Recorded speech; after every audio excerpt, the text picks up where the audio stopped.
is think outside of the box. Once you've discovered the problem, once you have the idea of what you would like to do, is think outside the box. So how can people think outside of the box, Wally? Well,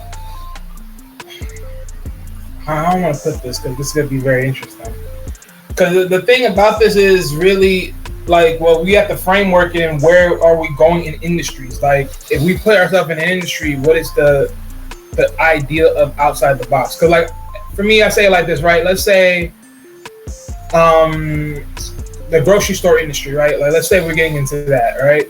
Mm-hmm. One of the things is to this ordeal is, let's say we have our own industrial fields, right? Like, our company owns our own industrial field, so we bring in our own veggies. We bring our own plant growth veggies into the business versus outsourcing. Oh, okay.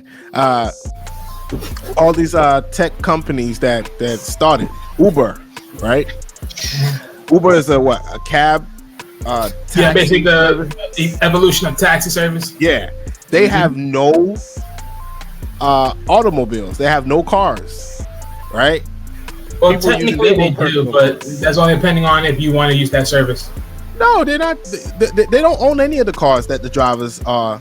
Yeah, they don't own their cars, but they actually will give you a car if you need one. No, through our rental service, you have to go. Yeah, but that's the backlash of it. That's the backlash. Yeah, they don't own. Because you get charged if you use if you use a card through them. Correct. Instacart has no stores. All right.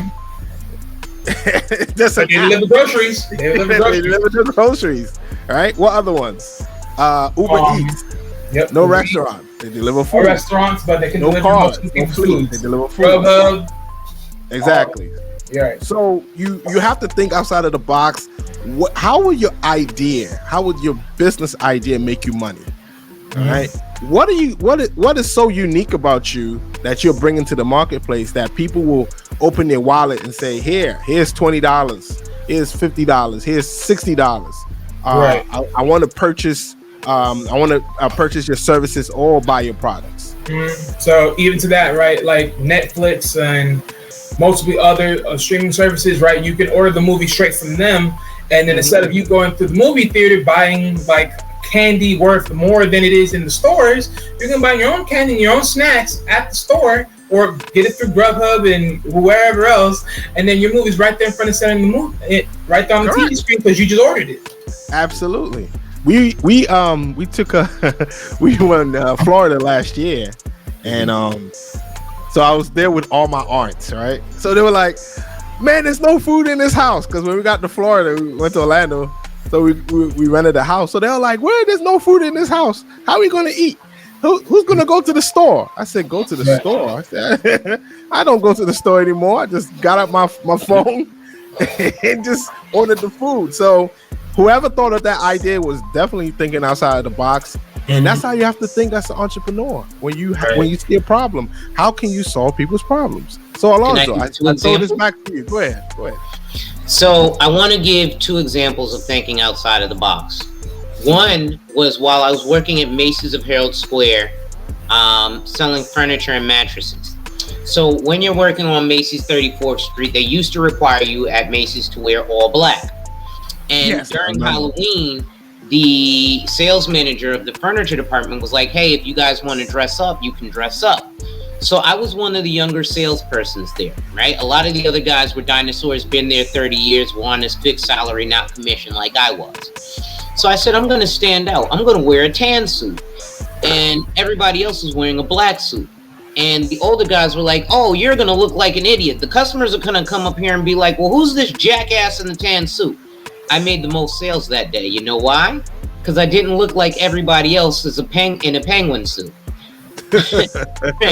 Everybody else was all black, like all the time, every other time. Mm-hmm. They were like, "Well, wow, why is this guy wearing an entire tan suit? He must be different." Thinking outside of the box.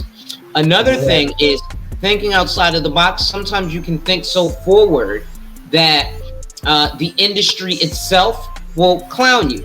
I'll give you an example. Again, I work in the insurance field. Well, back in 2012, I decided that I no longer wanted to do paper applications, right? Because it's a big 40-page application you got to bring to somebody's house, and if they miss a signature, then you got to bring the whole thing back. So I started downloading PDFs and typing information into the PDF.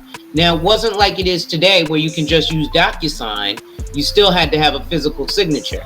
But all the guys in my industry were like, that's so stupid. You're going to do a PDF? Nobody's going to want to do the computer. And now we all sign things via DocuSign. Thinking outside of the box. It was years into the future. Right?